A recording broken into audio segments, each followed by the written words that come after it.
Huoba meteoriet, die grootste bekende meteoriet in die wêreld, maar wat crazy is, hoor net hoe klink my stem nou.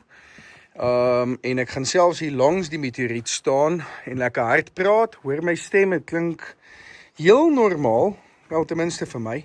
Hier begin ek so 'n bietjie van 'n echo kry, maar hoor nou. Hoe op die meteoriet, as jy hier in die middel van hom staan. Wow. Dit is asof jou hele stem weer galm. Nou blykbaar is dit as gevolg van elektromagnetiese velde. Maar dit klink asof ek deur 'n luidspreker praat. Die mense wat daai kan staan, dink jy's mal. Want hulle hoor jou stem net 100% normaal. Laat ek net weer terug beweeg. Die oomblik wat ons van die meteoriet afklim, dan is dit weer normaal. Huoba meteoriet.